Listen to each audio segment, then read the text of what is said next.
Bismillahirrahmanirrahim. Assalamualaikum warahmatullahi wabarakatuh.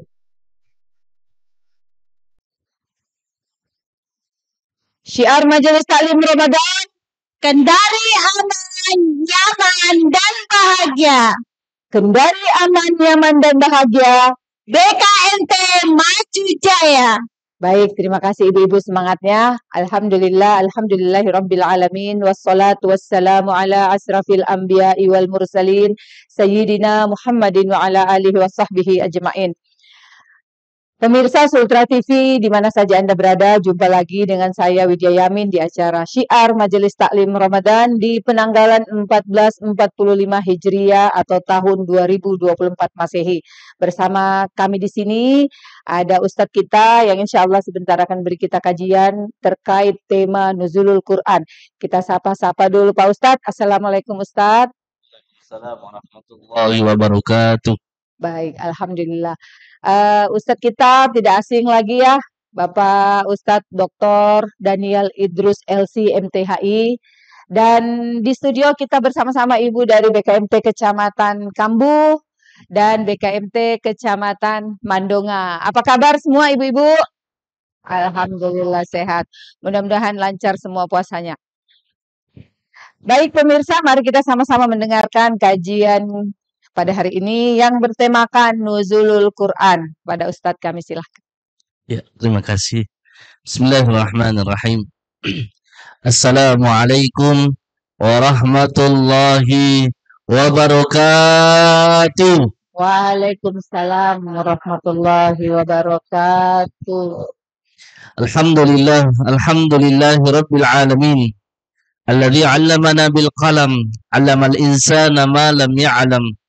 وعلم آدم الأسماء كلها ثم عرضهم على الملائكة فقال يرفع الله الذين آمنوا منكم والذين أوتوا العلم درجات أشهد أن لا إله إلا الله وحده لا شريك له وأشهد أن محمدا عبده ورسوله اللهم صل وسلم على سيدنا محمد وعلى آله وصحبه أجمعين أما بعد سبحانك لا علم لنا إلا ما علمتنا إنك أنت العليم الحكيم ولا حول ولا قوة إلا بالله العلي العظيم أما بعد. Ibu-ibu semua yang cantik-cantik, jilbabnya warna merah, ada warna coklat, bajunya putih, ada yang baju hitam. Semoga semuanya dirahmati dan diberkahi oleh Allah Subhanahu wa taala. MC kita yang selalu menemani kita, Ibu Widya, semoga sehat selalu. Dan para pemirsa TV Sultra yang menyaksikan acara ini, semoga senantiasa dirahmati oleh Allah Subhanahu wa taala. Amin. Ibu-ibu sekalian yang kami muliakan dan para pemirsa di rumah yang dirahmati oleh Allah, tema kita pada hari ini berkenaan tentang Nuzulul Quran. Nuzul itu dalam bahasa Arab dari kata nazala. Nazala itu artinya turun. Al-Quran itu kalamullah. Firman Allah Subhanahu wa taala yang diturunkan kepada siapa Bu? Nabiullah Muhammad sallallahu alaihi wasallam melalui perantaraan malaikat Jibril. Jadi itu malaikat Jibril diciptakan oleh Allah, tugasnya sebagai penghulu para malaikat dan tugasnya sebagai pembawa wahyu. Kepada siapa Ustaz? Kepada semua nabi.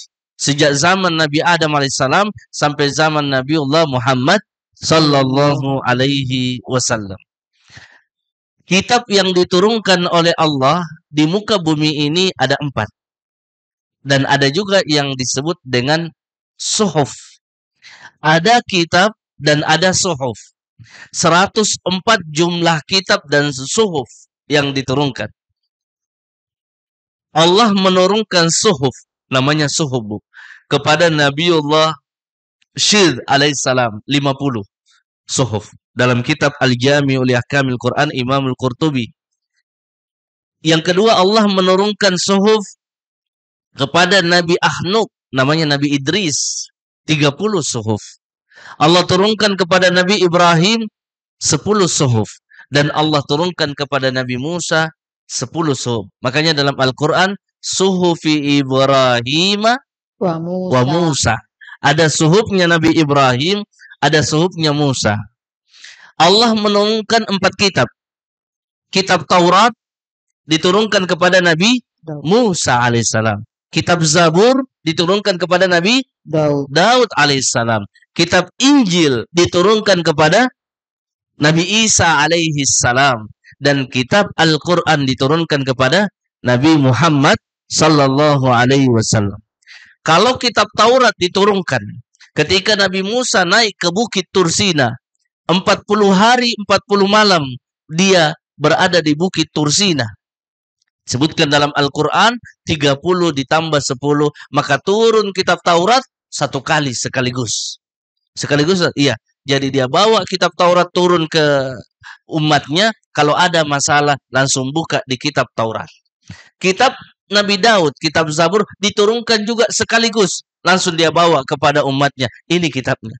Kitab Injil yang diturunkan kepada Nabi Isa juga sekaligus, 1 kali saja. Ini Injil. Tapi kitab yang diturunkan kepada Rasulullah sallallahu alaihi wasallam itu berangsur-angsur. Itu bedanya, Bu.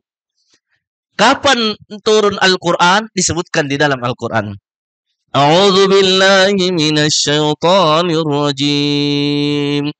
Syahrul Ramadan alladzi unzila fihil Qur'an hudan linnasi wa bayyinatin minal huda wal furqan. Jadi Al-Quran itu turun di bulan apa, Bu? Bulan Ramadan. Syahrul Ramadan, bulan Ramadan, unzila fihil Qur'an, diturunkan kitab suci Al-Quran, diturunkan Al-Quran kalamullah, itu di bulan Ramadan. Tanggal berapa, Ustaz? Berbeda pendapat ulama. Berbeda. Tapi yang masyhur kita tahu tanggal 17 Ramadan. Itu yang masyhur. Semua kitab dari Allah Subhanahu wa taala turun di bulan Ramadan. Semua. Kitab Taurat di bulan Ramadan, kitab Zabur di bulan Ramadan, kitab Injil di bulan Ramadan, bahkan kitab Al-Quran juga di bulan Ramadan. Kapan? Ada yang mengatakan 17 Ramadan. Ada yang mengatakan 21 Ramadan. Ada yang mengatakan 24 Ramadan mau ke 25. Ada yang mengatakan 27. Berbeda pendapat ulama, diturunkan Al-Quran. Tapi tidak perlu kita pertentangkan kapan diturunkan. Yang perlu ialah kita memahami, membaca isinya Al-Quran. Ibu-ibu yang dirahmati oleh Allah Subhanahu wa taala. Maka nuzulul Quran, turun Al-Quran. Ketika apa? Ketika Rasulullah sallallahu alaihi wasallam naik kemana, Bu? Ke Gua Hira. Naik ke Gua Hira. Ibu-ibu yang biasa pergi umrah, sekarang sudah ada itu replikanya Gua Hira. Ibu ya, ada di Museum Wahyu namanya. Museum Wahyu, replika Gua Hira. Yang sudah lututnya goyang-goyang, di sini saja singgahnya, di Museum Wahyu. Kenapa? Di bawahnya Gua Hira itu ada Museum Wahyu. Bisa kita lihat bentuk-bentuk Gua Hira seperti bagaimana. Hanya Nabi sallallahu alaihi wasallam sendiri masuk di Gua Hira. Kecil guanya. Apa yang dilakukan oleh Rasul? Rasul umurnya 38 tahun naik ke atas. Belum turun wahyu. Umurnya 39 naik lagi. Belum turun wahyu. Nanti umurnya ke 40 tahun maka turun wahyu. Wahyu yang pertama apa, Bu? Iqra bismi dzi khalaq. Iqra, bacalah wahai Muhammad. Apa yang dibaca? Bismi rabbikal ladzi khalaq. Dengan menyebut nama Tuhanmu. Alladzi khalaq, yang menciptakan. Oh, berarti ketika Nabi sallallahu alaihi wasallam diperintahkan oleh malaikat Jibril, ya Muhammad Iqra, kata Nabi Muhammad, ma ana biqari. Saya bukanlah seorang pembaca. Saya tidak tahu membaca. Apa yang saya membaca? Iqra ya Muhammad. Kata Nabi Allah Muhammad, "Madza aqra?" Apa yang harus saya baca? Iqra. Sampai 3 kali disuruh baca, baru Rasulullah membaca, Iqra bismi rabbikal ladzi khalaq. Khalaqal insana min 'alaq. Iqra, 2 kali Iqra. Wa rabbukal akram. Alladzi 'allama bil qalam 'allamal insana ma lam ya'lam. Nabi ketika turun wahyu ini dalam keadaan takut, gemetar, pulang ke rumahnya. Saking gemetarnya Rasulullah sallallahu alaihi wasallam pulang kepada siapa? Kepada istrinya yang bernama siapa, Bu? Sayyidatu Khadijah. Maka diselimutilah Rasulullah pulang ke rumahnya. Kenapa? Karena dalam keadaan takut pertama kali Jibril datang kepada Rasulullah sallallahu alaihi wasallam. Karena Rasulullah tidak biasa menghadapi Jibril, takut dia gemetar sampai pulang ke rumahnya dia ceritakan sama istrinya. Ini suami yang bagus. Karena ada juga suami lain yang dia ajak cerita. Bukan istrinya dia ajak cerita, orang lain dia ajak cerita. Ini Nabi, istrinya yang dia ajak curhat. Kenapa ya Muhammad? Saya baru bertemu Jibril. Dia katakan ini. Apa ini? Kata istrinya, tenang. Kamu itu orang yang baik. Kamu menyambung silaturahim. Kamu ahlakmu mulia. Kamu ini dan itu. Dimuliakan, diangkat-angkat oleh istrinya. Agar supaya Rasulullah itu tenang hatinya. Dibawalah dia ke pamannya Sayyidatu Khadijah. Bahwa ini adalah ciri-ciri kenabian. Nah, itu cerita nuzulul Quran. Turun Al-Quran. Kenapa? Karena Al-Quran itu ada 3 fase, Bu. Minimal kita tahu. Dari mana itu? Al-Quran dari Allah turun ke Lauhim Mahfuz namanya. Apa itu Lauhim Mahfuz? Disitulah semua ketetapan-ketetapan Allah. Jodoh kita, ibu-ibu sudah bersuami, jodohnya sudah ada di Lauhim Mahfuz. Anak kita berapa, sudah ada di Lauhim Mahfuz. Umur kita berapa, sudah ada di Lauhim Mahfuz.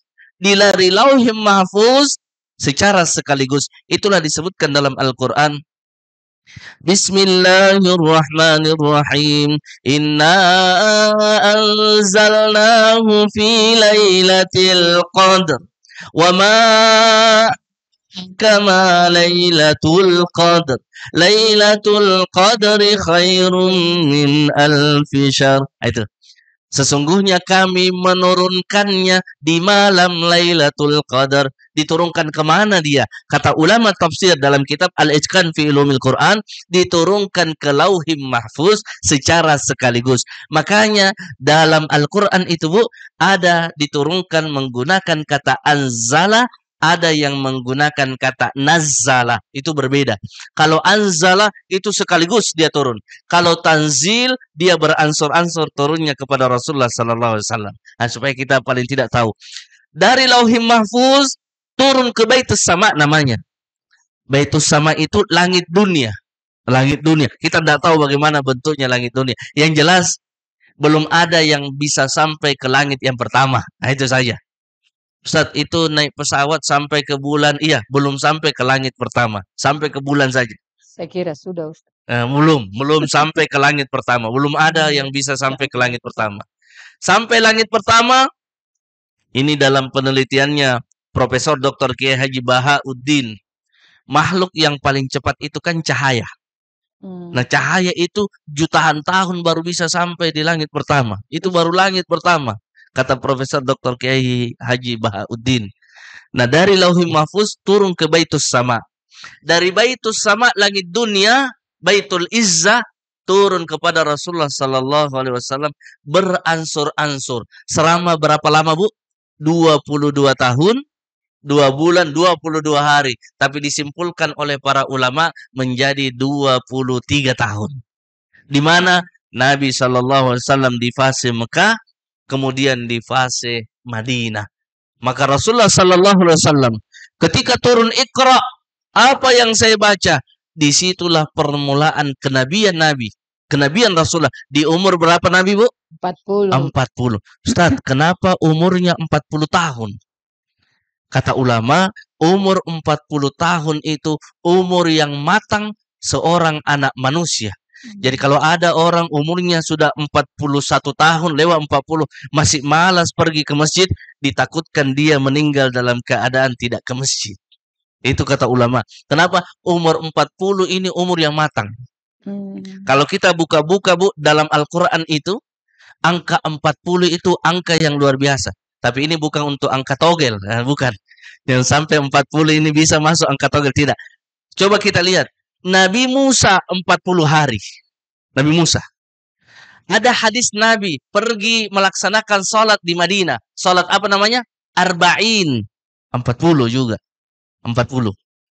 Jadi angka 40 itu banyak disebutkan di dalam Al-Quran. Kenapa? Dan hadis Nabi SAW rupanya angka 40 angka kematangan. Turunlah Al-Quran kepada Rasulullah SAW. Inna anzalnahu fi lailatul qadar. Kami menurunkannya di malam Lailatul Qadar, malam yang mulia di bulan Ramadan. Turun dari Baitul Izzah ke Baitul Izzah. Inna anzalnahu fi lailatin mubarakah. Sesungguhnya kami menurunkannya di malam yang diberkahi oleh Allah Subhanahu wa taala. Kemudian diturunkan lagi Al-Quran kepada Rasulullah sallallahu alaihi wasallam. Inna nahnu nazzalna dzikra. Sesungguhnya kami yang menurunkannya. Wa inna lahu lahafidhun, dan sesungguhnya kami yang menjaga Al-Quran. Maka Al-Quran sudah ada di tengah-tengah kita. Setiap kita punya kitab suci. Karena kitab suci itu adalah mukjizat Nabi sallallahu alaihi wasallam. Nah, itu dalam Al-Quran, Bu. Banyak Nabi di dalam Al-Quran itu disebutkan tantangan Al-Quran. Kenapa dia disebut mukjizat? Sejak zaman Nabi sampai hari ini tidak ada yang bisa merubah. Itu satu. Wa in kuntum fi raibin mimma nazzalna ala abdina fa'tu bi suratin min mithli. Ya kan? Kalau ada yang meragukan isinya Al-Quran, fa'tu bi surah, datangkan satu surah. Tidak ada satu surah. Datangkan satu, kalau tidak bisa satu surah, satu Al-Quran, satu surah saja. Tidak bisa satu Al-Quran, satu kalimat saja dalam Al-Quran. Alhamdulillah. Ya. Tidak ada yang bisa menyerupakan. Datanglah namanya Musailama Al-Kadzdzab. Musailama ini orang munafik yang mengaku sebagai nabi. Dia bikin Al-Quran. Ya. Apa yang dia bikin? Namanya surah Al-Fil. Dia mau mengikuti surah Al-Qariyah. Bagaimana Al-Qariyah? Al-Qari'atu mal-Qari'ah. Wa ma adraka mal qari'ah. Tapi apa yang ditulis Musailama? Al-fil, gajah. Mal-fil, apa itu gajah? Ini biar anak kecil juga tahu, Bu. Apa itu gajah? Lahu khurtumun tawil, dia memiliki belalai yang panjang. Wa dhailun qasir, ada juga ekornya pendek. Ini namanya surah palsu.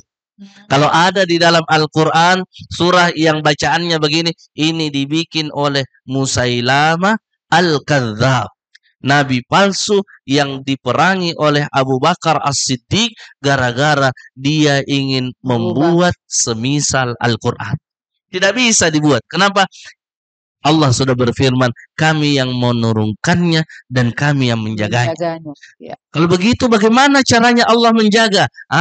Hari ini banyak pondok-pondok fis. Banyak penghafal Al-Quran.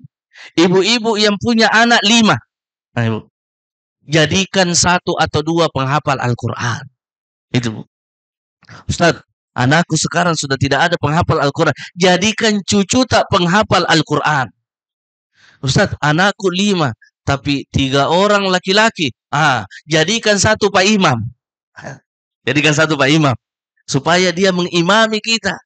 Jangan 5 anaknya, 3 perampok, 2 penjudi. Rusak. Kalau banyak anak, memang banyak. Ada yang mengatakan, Ustaz, banyak anak kan banyak rezeki. Alhamdulillah kalau banyak anak banyak rezeki. Tapi paling bagus kalau banyak anak, kita jadikan anak itu investasi dunia dan akhirat. Jangan dunia saja. Tapi Ustaz, saya mau jadikan anakku dokter. Dokter penghafal Al-Quran. Ya kan luar biasa, Bu. Saya mau jadikan anak saya polisi. Polisi penghafal Al-Quran. Saya kan selalu bawakan binro di Polda. Banyak di sana di Polda itu penghafal Al-Quran. Qari'ah. Itu. Kenapa? Karena orang penghafal Al-Quran mudah dia masuk di kepolisian, 1. Mudah dia masuk di kuliah. Kenapa dia mudah masuk kuliah? Karena gratis ada beasiswa penghafal Al-Quran. Mau masuk kedokteran, ada di kedokteran di mana? Di Jogja atau di Malang, itu menerima penghafal Al-Quran, cuma-cuma dia masuk untuk kedokteran. Itu. Kenapa? Keutamaan orang yang memuliakan Al-Quran. Berarti Ustaz terlambat misalnya, tidak ada kata terlambat. Tidak ada, Bu. Kenapa? Cucu kita jadikan sebagai ahli Quran. Kalau ada kita punya cucu, Bu, atau ada anak kita, nanti kita ini disyafaatkan oleh anak kita ini yang penghafal Al-Quran. Dia yang minta kepada Allah, ya Allah ini keluargaku semua. Masukkan dia ke dalam surga. Kenapa? Karena anak kita, cucu kita, ahlu Quran, orang penghafal Al-Quran, keluarganya Allah Subhanahu wa Ta'ala. Itu. Keluarganya siapa, Bu? Keluarganya Allah Subhanahu wa Ta'ala. Bayangkan, Bu, keluarga bupati saja atau keluarga gubernur saja Sudah bangga. sudah bangga. Sudah ada, ini keluarganya gubernur, Pak. Keluarganya wali kota ini. Kenapa? Kalau ada acara dia paling di depan. Bayangkan kalau dia keluarganya Allah Subhanahu wa Ta'ala, pasti dia mendapatkan kemuliaan. Makanya itu tadi, Al-Quran diturunkan di tempat yang mulia, di bulan yang mulia, di tanah suci, kepada orang yang mulia, yaitu Rasulullah Muhammad SAW. Turun di bulan Ramadan, turun di tanah suci, semuanya suci kepada orang yang suci, yaitu Nabiullah Muhammad SAW. Sampailah ke kita Quran itu hari ini. Ada orang nanti 2 kali saja dia baca Quran. Kapan itu? Ketika dia akad nikah. Akad nikah. Kedua, ketika mau meninggal, dibukakan Al-Quran. 2 kali saja. Kenapa? Setiap harinya sibuk dengan urusan dunia. Padahal Al-Quran itu nanti dia bisa menjadi musuh kita dan dia bisa menjadi teman kita, Bu. Itu Al-Quran. Kan ibu-ibu banyak kalau sudah meninggal, kita baca surah Yasin. Itu kan? Tapi masalahnya ini orang waktu hidup malas sekali baca Quran. Ya. Nanti meninggal baru kumpul orang baca Yasin. Kasihan sekali dibacakan Yasin sementara waktu hidup tidak pernah baca Yasin. Insyaallah. Nah, itu, Bu. Maka tanamkan di dalam hati kita, Bu. Pulang-pulang nanti di rumah, saya mau ada anakku penghafal Al-Quran. Di mana? Banyak pondok tahfiz di sini, Bu. Di kota Kendari ini ramai sekali penghafal Al-Quran. Ramai sekali pondok tahfiz. Maka jangan dilihat-lihat saja begitu. Kenapa? Kita mau pulang ke akhirat. Kita mau pulang ke kuburan. Bayangkan indahnya kalau kita masuk di kubur, yang menjawab pertanyaan itu Munkar dan Nakir hanya Al-Quran yang menjawab. Karena Nabi SAW bersabda, Iqra'ul Quran, bacalah Al-Quran, fa innahu ya'ti yaumal qiyamati syafi'an li ashabi. Karena dia akan di hari kemudian dia akan menjadi syafi', teman kita, li ashabi, bagi orang yang membacanya. Kita nanti ditanya Munkar, ma imamuka, siapa imammu? Imamku Ustaz Muslimin. Ada. Imamku Ustaz ini, Ustaz itu. Padahal imam kita adalah Al-Quran. Maka ini nuzulul Quran itu kita ingat kembali agar supaya keluarga kita menjadi penghafal Al-Quran. Kan banyak Al-Quran itu, Bu, mohon maaf, disimpan di lemari. Besar sekali tulisannya Al-Quran kita. Tapi jarang. Masih ketika diambil, kenapa berdebu ini? Oh, tidak pernah dibaca. Jadi berdebu dia. Tapi coba letakkan Al-Quran di meja, Bu. Ada meja tak di rumah, taruh Al-Quran di meja. Setiap orang datang, ada Al-Quran, mau dibaca. Pasti di dalam hatinya ini, Al-Quran. Dibaca ini, masa begini saja. Karena kalau di atas kita simpan, susah ambil. Malas. Apalagi kalau dia sudah Al-Quran bagus, cantik, dibeli di tanah suci, dikasih masuk di kotak, dijadikan hiasan. Oh, tidak dibuka-buka itu. Padahal, kotak emas.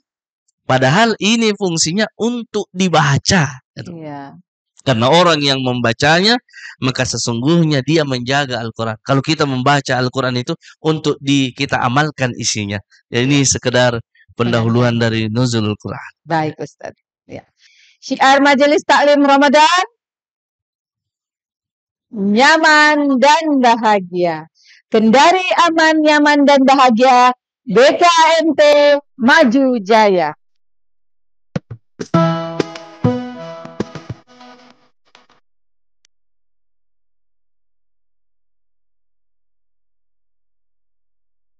Syiar Majelis Taklim Ramadan, nyaman dan bahagia.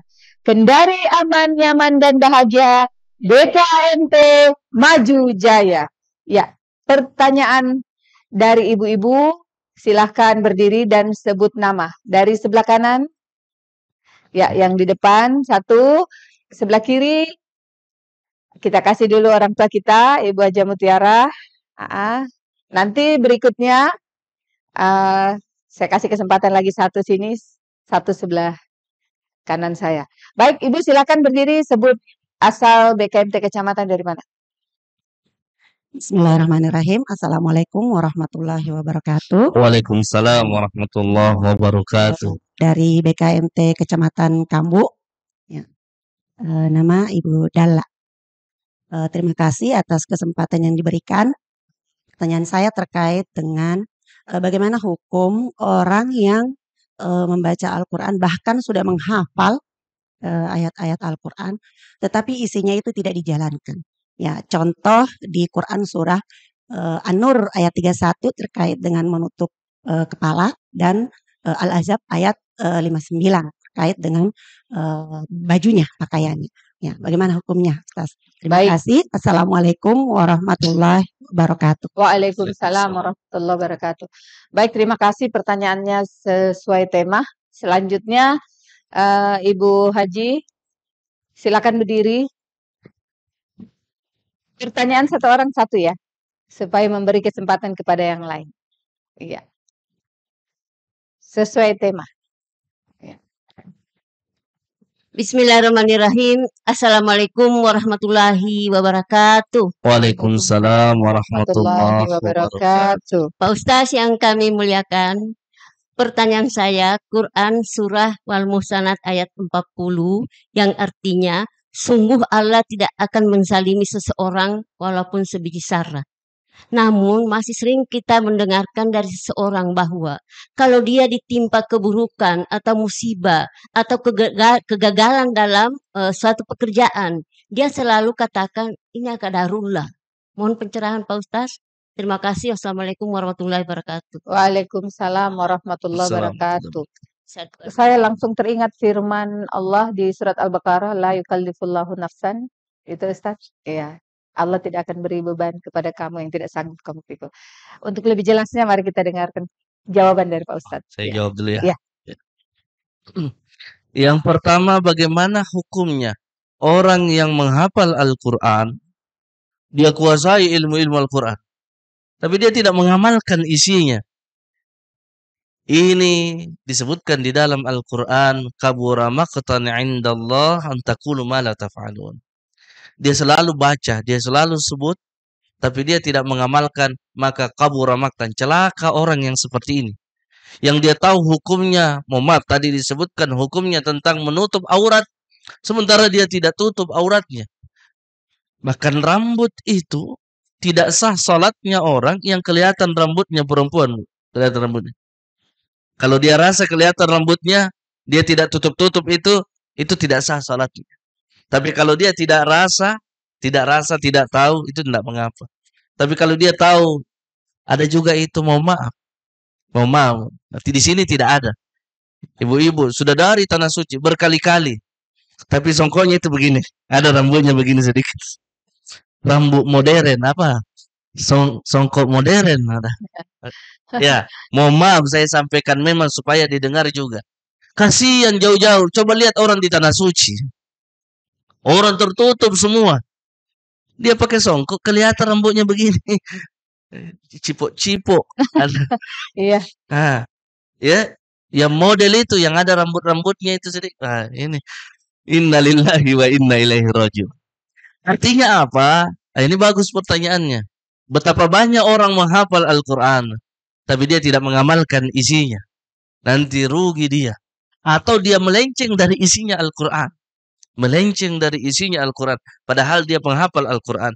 Sementara orang mukmin yang membaca Al-Quran itu, kata Nabi SAW, al-mu'min alladhi yaqra'ul Quran seperti utrujah. Buah utrujah.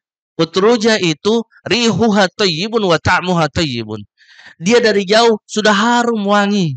Ketika dicoba, enaknya ini makanan. Itu orang mukmin yang membaca Al-Quran, dia mengamalkan. Tapi kalau orang mukmin la yaqra'ul Quran, orang mukmin yang tidak membaca Al-Quran, seperti tamar. Seperti tamar. Tamar itu rihuha, baunya tidak ada, tapi ta'muha tayyibun. Rasanya bagus tapi tidak ada baunya. Itu tamar. Itu kan tidak Hambar. ada, hambar dia. Tidak ada baunya itu kurma. Iya. Tapi kalau dirasa enak. Nah, itu orang mukmin yang tidak baca Quran, mukmin tapi tidak baca Quran, ya seperti kurma itu. Tidak ada baunya. Tapi kalau dirasa enak. Nah, itu makanya orang yang seperti ini celaka di hari kemudian. Maaf, apalagi dia penghafal Al-Quran, dia lupa lalai kepada Allah Subhanahu wa taala. Tugas kita mengajak, Bu. Tugas kita mengajak, bukan menghardik, tidak. Tugas kita bukan menghina, tidak. Tapi mengajak dia, bagusnya kita penghafal Al-Quran, tapi lebih bagus kalau kita amalkan itu. Itu. Jangan ini calon penghuni neraka Anda. Tapi kita ajak dia. Kenapa? Karena Syekh Syarawi ketika ditanya tentang hukum-hukum, maka dia selalu jawabannya mengajak orang itu untuk kembali. Karena mungkin dia lalai. Dia lupa. Itu. Nah, itu yang pertama. Ya, yang kedua tadi terkait surah Innallaha la yadlimu. Sesungguhnya Allah tidak menzalimi hambanya mithqala dzarratin, walaupun seperti dzarrah. Nah, Allah itu tidak pernah menzalimi. Tetapi apa? Manusia yang tidak memahami takdir Allah. Manusia kadang tidak paham apa yang diinginkan oleh Allah. Hanya keinginannya saja. Contoh, Bu. Saya mau masuk kuliah di sini. Berusaha, tidak lulus. Marah dia sama Allah. Kok temanku lulus, saya tidak lulus. Padahal mungkin Allah ingin tempatkan dia di tempat yang terbaik. Mungkin kuliah di kampus yang ternama. Lebih baik daripada. Tapi dia tidak tahu kalau jalannya harus seperti ini. Seperti kisah Nabi Musa alaihissalam. Ini panjang waktunya kalau saya cerita nih. Nabi Musa alaihissalam pernah bertanya kepada malaikat Jibril. Jibril, perlihatkan saya bagaimana keadilan Allah. Bagaimana keadilannya Allah. Kata Jibril, kamu tidak sanggup untuk melihat keadilannya Allah. Kata Musa, saya ingin melihat keadilannya Allah. Apa kata Jibril? Atas perintah Allah, suruh Musa untuk pergi duduk di samping sumur di padang pasir. Tinggallah Musa duduk di dekat sumur itu. Tidak lama kemudian datang seorang mengendarai kuda dengan membawa pedang. Singgah di sumur itu dan dia minum di sumur itu. Apa yang terjadi? Ketika orang ini sudah minum, dia berangkat naik kuda, jatuh uangnya satu gepok, satu tas. Jatuh uangnya, dia tidak rasa ini orang. Tidak lama kemudian datang anak kecil. Anak kecil ini lagi kehausan, singgah di sumur itu. Ketika dia minum air di sumur itu, tiba-tiba dia lihat ada uang segepok. Dia ambil uang itu lalu pergi. Nabi Musa dalam hati ingin teriak, itu bukan milikmu. Tapi dilarang. Dia kan di awal suruh duduk saja. Akhirnya dia lihat-lihat saja kisah yang terjadi. Tidak lama kemudian ada seorang orang tua yang datang. Dia pergi minum di situ, ambil air wudhu, kemudian melaksanakan sholat. Setelah sholat, Nabi Musa perhatikan. Kita tidak tahu bagaimana bentuk sholatnya di zaman Nabi Musa alaihissalam. Yang jelas sesudah sholat, datang pengendara kuda yang tadi yang jatuh uangnya. Apa yang terjadi? Pengendara kuda kemudian bertanya kepada orang buta yang sedang sholat tadi. Ketika sudah sholat ini orang buta ditanya, buta, kamu lihat di mana uangku? Kata orang buta, saya ini buta, bagaimana caranya lihat uangmu? Kamu yang ambil uangku. Kata orang buta, saya tidak pernah lihat, tidak pernah mengambil. Kamu lihat sendiri bagaimana. Apa yang terjadi? Orang ini menebas kepalanya yang buta habis sholat itu. Apa yang terjadi? Nabi Musa alaihissalam diam saja. Tidak tahan melihat semua ini. Pergi yang naik kuda itu, baru muncul Nabi Musa alaihissalam. Bertanya Nabi Musa, ya Jibril, saya tidak sanggup melihat ini. Kenapa Allah tidak adil? Kemudian menyembelih orang buta yang habis sholat ini. Apa kata Jibril? Kamu tidak tahu Musa, bagaimana ketentuan Allah Subhanahu wa taala. Apa yang terjadi? Diceritakanlah. Kata Jibril, tahu enggak itu anak kecil? Tidak tahu. Itu anak kecil, penunggang kuda itu pernah mempekerjakan bapaknya. Dan ketika 1 bulan tidak diberikan gajinya ini bapaknya anak kecil itu.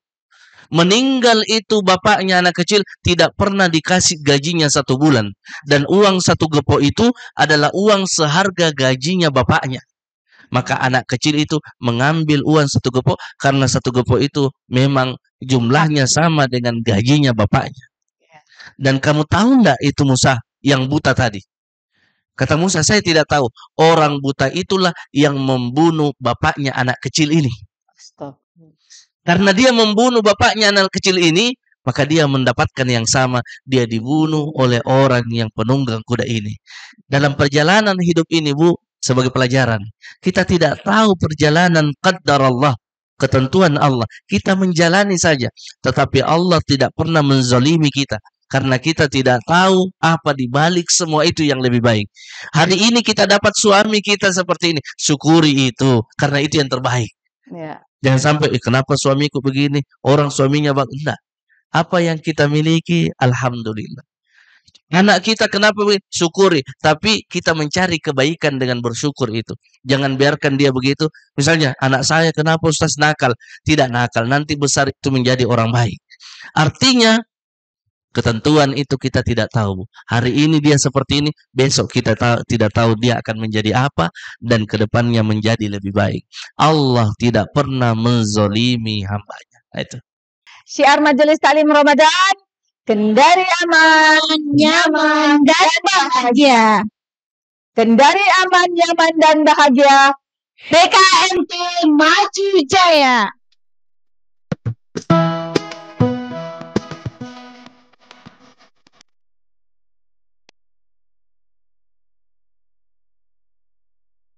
Syiar Majelis Taklim Ramadan, kendari aman, nyaman, dan bahagia.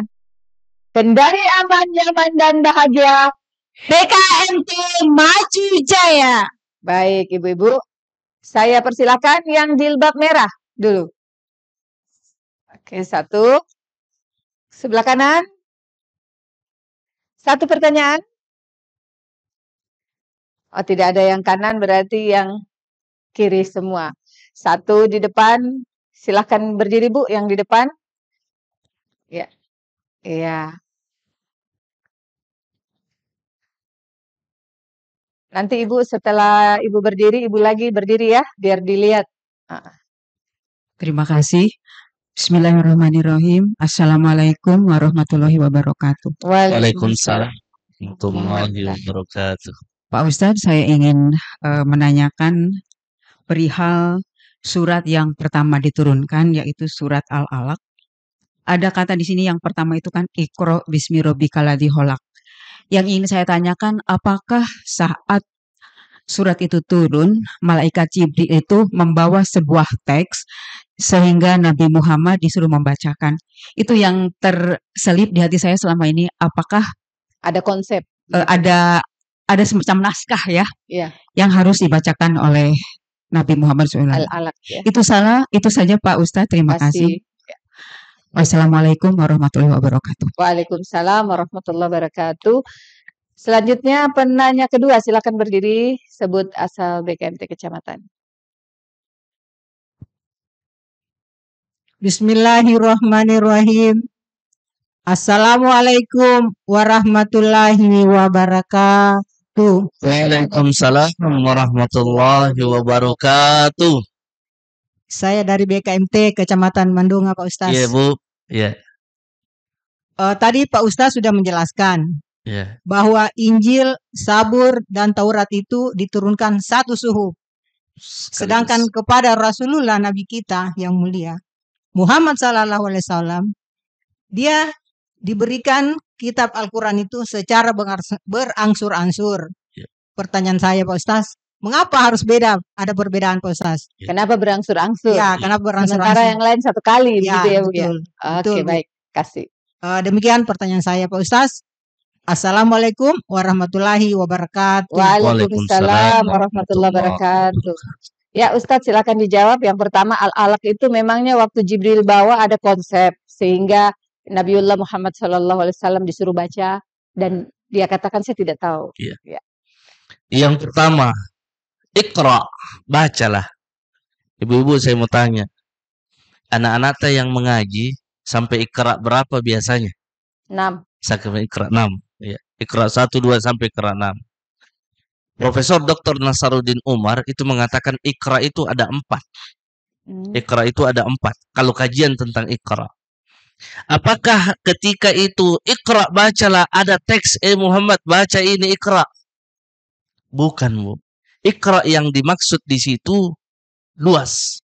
Yang pertama, Iqra yang dimaksud ialah Muhammad, bacalah seluruh alam ini. Tidak ada yang menciptakan kecuali Allah Subhanahu wa taala. Muhammad, Iqra, bacalah, baca apa yang engkau lihat bahwa semuanya itu ayatun min ayatillah. Dia adalah ayat dari ayat-ayat Allah. Iqra, Muhammad, bacalah apa yang dibaca, baca apa yang ada di sekelilingmu bahwa semuanya itu mengantarkan kepada ada yang menciptakan segalanya.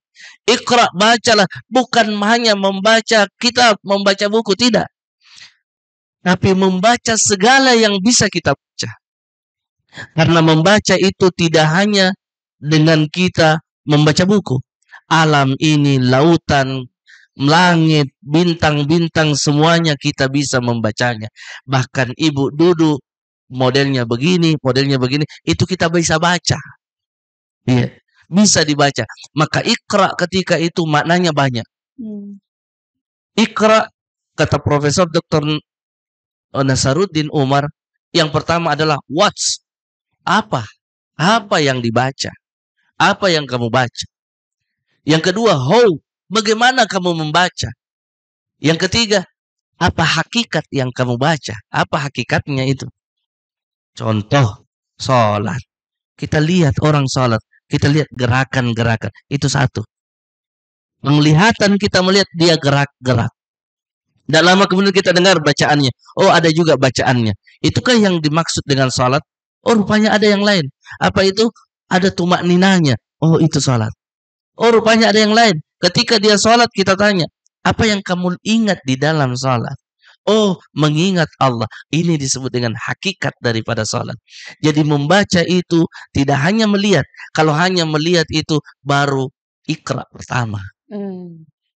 Maka Al-Quran ketika kita baca Bismillahirrahmanirrahim, itu Iqra pertama, Bu. Baru Iqra pertama. Yang mana Iqra kedua? Ketika kita pahami maknanya. Ya, kita pahami maknanya. Oh, Iqra, bacalah. Apa yang kita baca? Masuk ketiga. Iqra, sudah kita baca, kita pahami maknanya, kita dalami baik-baik itu, kemudian kita amalkan isinya. Kita amalkan dia. Itu Iqra itu. Setelah kita amalkan, apa yang terjadi? Terakhir, tidak ada yang Allah ciptakan di muka bumi ini kecuali semuanya akan mengarah kepada Allah Subhanahu wa taala. Maka ini puncak Iqra itu, bahwa segalanya ditentukan oleh Allah Subhanahu wa taala. Datanglah kita ke hutan, lihat ada kupu-kupu berubah dari kepompong, berubah. Ini membaca namanya. Membaca ayat-ayat kauniyah. Berarti konsep tadi Iqra itu adalah memaknai Segala apa yang ada. Makanya bunyinya Iqra. Nabi bertanya, "Mada aqra?" Apa yang saya baca? Karena tidak ada yang dibaca. Nanti dipahamkan oleh Jibril, Iqra bismi rabbikal ladzi khalaq. Dengan nama Allah. Dengan menyebut nama Tuhanmu. Kenapa? Karena banyak orang yang punya Iqra, tidak punya bismi rabbikal ladzi khalaq. Yang mana itu? Yang banyak di penjara. Profesor, doktor, insinyur, tapi di penjara. Kenapa? Karena tidak ada bismi rabbikal ladzi khalaq. Belajar, tidak ada isinya di dalam hatinya. Tidak ada bisminya.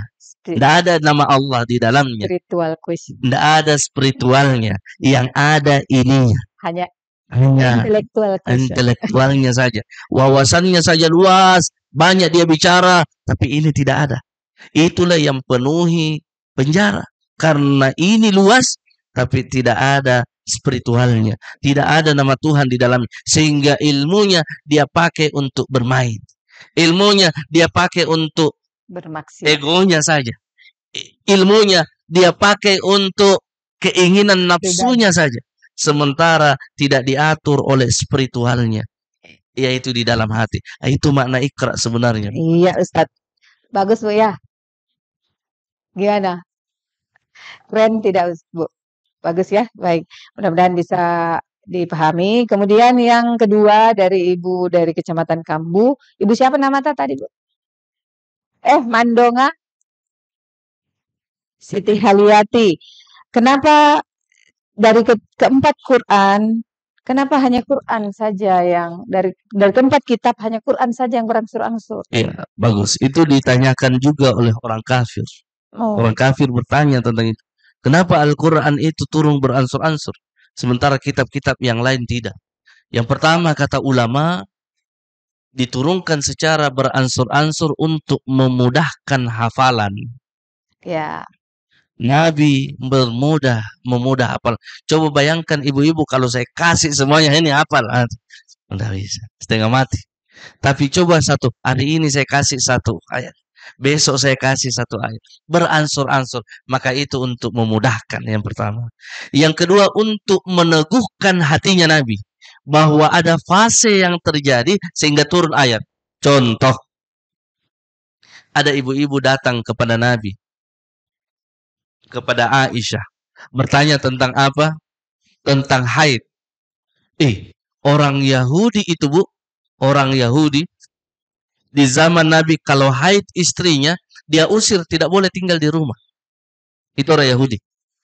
Kalau haid istrinya, tidak boleh tinggal di rumah. Di mana? Dia bawa ke padang pasir. Kenapa? Dianggap kotor. Datang sahabat Nabi kepada Nabi, ya Rasulullah, bagaimana kita muslimah? Orang muslim. Kalau ada yang haid, karena orang Yahudi itu dia usir istrinya kalau haid. Kenapa kotor? Dianggap rendah perempuan di masa itu. Apa kata Nabi? Turun ayat. Wa yas'alunaka 'anil mahid. Mereka bertanya kepadamu wahai Muhammad tentang darah haid. Qul huwa adan fa'tazilun nisaa fil mahid. Katakanlah bahwa darah haid itu darah kotor. Adan fa'tazilun nisa, janganlah berhubungan suami istri ketika istrimu itu sedang haid. Fa'tazilun nisa. Iktizal itu artinya jangan berhubungan. Jaga jarak. Jaga jarak artinya tidak boleh berhubungan. Wala taqrabuhunna hatta yathurun. Jangan dekati dia sampai dia suci. Maknanya jangan dekati, tidak boleh berhubungan suami istri. Tapi dekat boleh. Tapi berhubungan suami istri itu yang dilarang. Wala taqrabuhunna hatta yathurun. Fa idza tatahharna, kalau dia sudah suci, maka datangilah istri-istrimu itu. Min haitsu amrakum, sesuai dengan yang diinginkan, yang diperintahkan oleh Allah Subhanahu wa taala. Maka turun ayat ini sesuai dengan kondisi saat itu orang bertanya.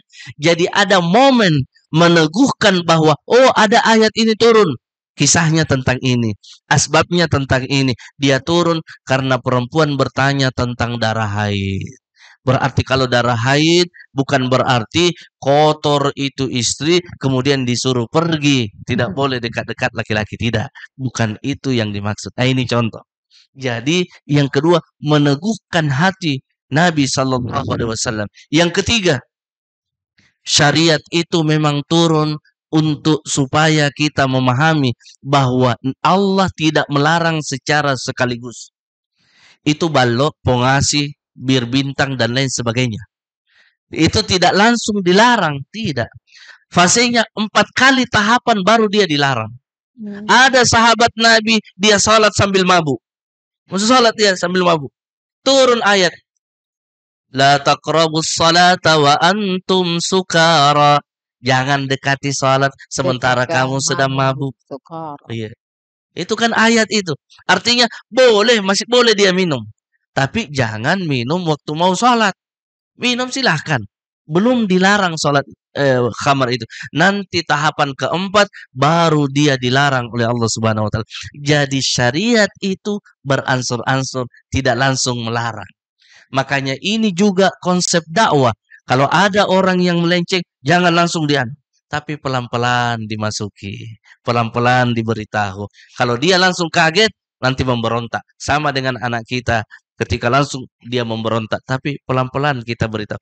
Itulah yang diajarkan oleh Allah Subhanahu wa taala kepada Rasulullah, bagaimana Al-Qur'an itu beransur-ansur. Iya. Iya. Mudah-mudahan bisa dipahami Ibu ya, bahwa Quran itu berangsur-angsur karena mudah dihafal, meneguhkan hati Nabi, dan syariat turun itu untuk dipahami. Iya. Baik, kita buka sesi ketiga untuk penanya berikutnya. Terakhir. 1, oke. Karena tadi di sini sudah 2, di sini boleh 2. 1, di belakang 1. Oke. Silahkan berdiri. Sebelumnya kita yel-yel dulu. Syiar Majelis Taklim Ramadan. Bahagia. Kendari aman, nyaman, dan bahagia. BKMT Maju Jaya. Oke, silakan Bu berdiri. Bismillahirrahmanirrahim. Terima kasih atas kesempatan diberikan kepada saya. Assalamualaikum warahmatullahi wabarakatuh. Waalaikumsalam warahmatullahi wabarakatuh. BKMT dari Kecamatan Kambu. Baik Ibu. Mungkin pertanyaan saya menyambung tadi dari rekan yang Kecamatan Mandonga, bahwa Pak Ustadz tadi sudah menjelaskan bahwa Al-Quran itu diturunkan secara beransur-ansur, sudah dijelaskan maknanya. Dan juga tadi disampaikan bahwa Injil, Taurat, dan Zabur juga diturunkan pada bulan Ramadan. Kalau Al-Quran itu tadi 17 Ramadan, yang saya akan tanyakan kalau Injil berapa Ramadan, Zabur berapa Ramadan, dan Taurat berapa Ramadan. Terima kasih. Wabillahi taufiq wal hidayah. Wassalamualaikum warahmatullahi wabarakatuh. Waalaikumsalam warahmatullahi wabarakatuh. Ibu-ibu sekarang tambah cerdas ya. Baik. Ya, silahkan yang kedua.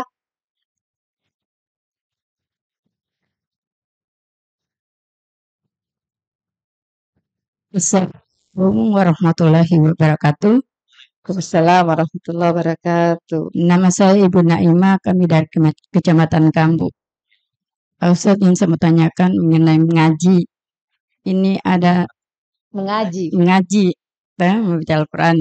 Ini ada anak saya, kebetulan anak saya, dia pergi mengaji, tapi dilarang sama guru mengajinya. Sampai saat ini dia terima pergi mengaji. Bagaimana Pak hukumnya itu? Maksudnya kenapa dilarang Bu? Tentu ada alasannya. Dilarang karena dia suka terlambat mengaji, karena ini anak pesantren. Maksud gurunya kalau pergi mengaji pada saat yang tepat. Tapi kadang-kadang pulang jam 5, jam 6. Oh, Itu saja Pak Ustadz. iya. Berarti dia Assalamualaikum warahmatullahi wabarakatuh. Ibu pulang sekolah jam berapa anaknya? Kadang jam 6 mau maghrib, Oh iya. Terus tapi waktu ngajinya jam berapa? jam 4. Oh iya. Oke, makasih ya. Baik Ustadz, pertanyaan pertama, kalau Al-Quran itu 17 Ramadan, Taurat, Zabur dengan Injil, kapan itu turunnya Ustadz? Jadi yang pertama suhuf. Suhuf itu turun awal-awal Ramadan 1 sampai 5.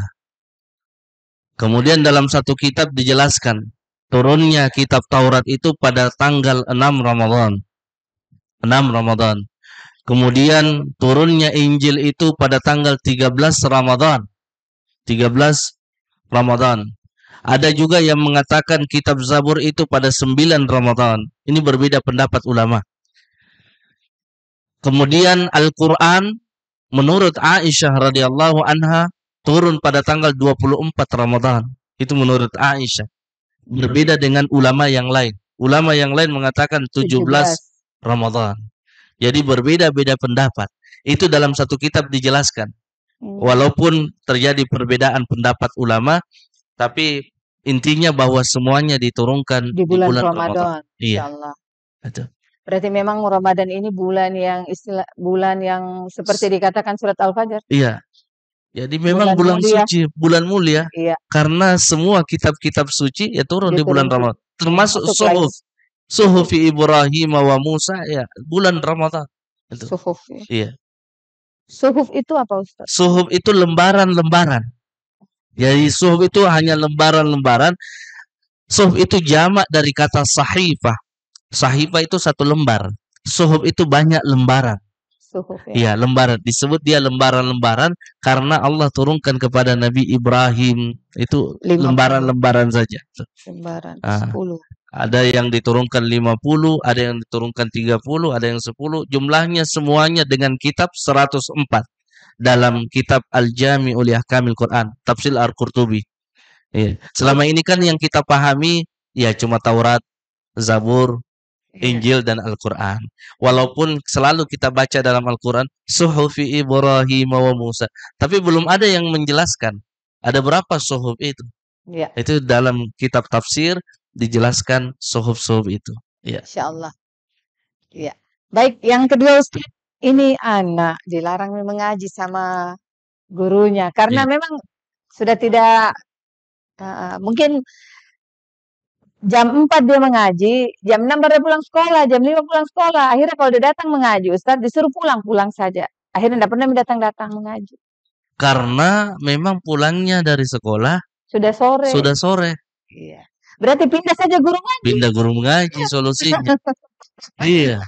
Jangan di jam 4 pulangnya jam 6, jam 4 mengaji. Pergi sana sudah terlambat. Pindah guru mengaji. Pindah guru ngaji. Iya. Atau orang tuanya yang ajarkan dia mengaji. Aduh.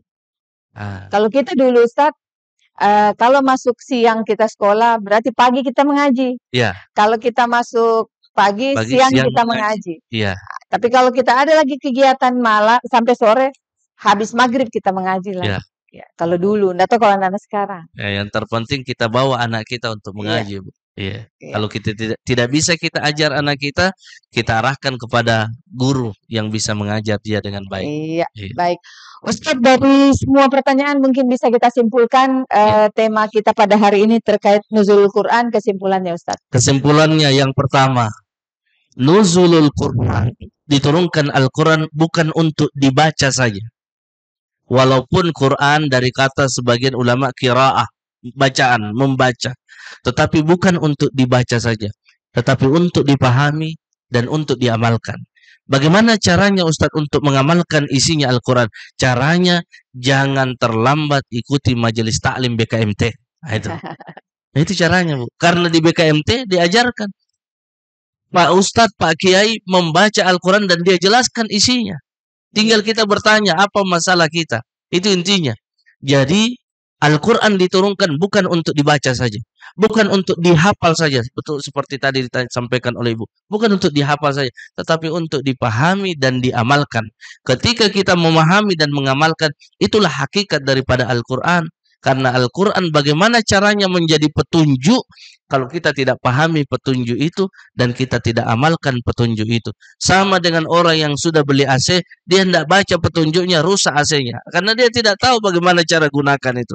Iya. Nah, jadi Al-Quran datang sebagai petunjuk untuk dibaca, dipahami, dan diamalkan maknanya, serta diajarkan kepada orang lain. Ya. Baik, terima kasih banyak Ustadz dari kami semua, dari Kecamatan Mandonga, Kecamatan Kambul. Kami ucapkan terima kasih banyak pencerahannya pada hari ini. Sama-sama. Semoga kita bisa amalkan dalam kehidupan sehari-hari kita. Jadi Al-Quran tidak hanya untuk dibaca dan dihafalkan, tetapi untuk diamalkan dalam kehidupan sehari-hari.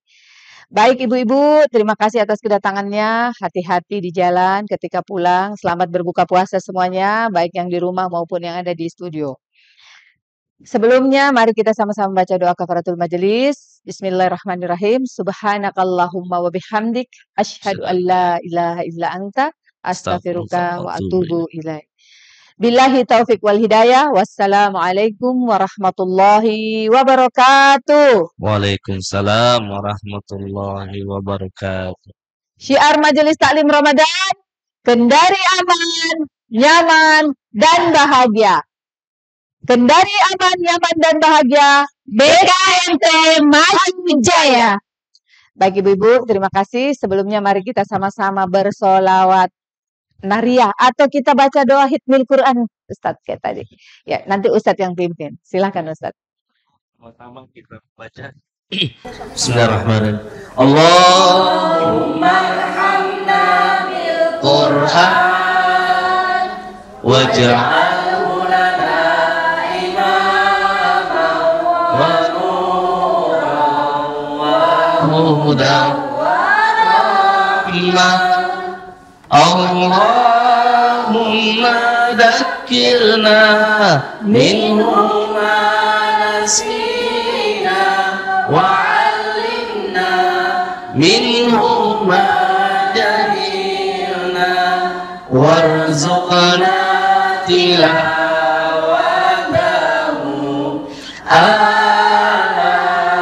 al-laili wa atrafan nahar waj'alhu lana hujjatan ya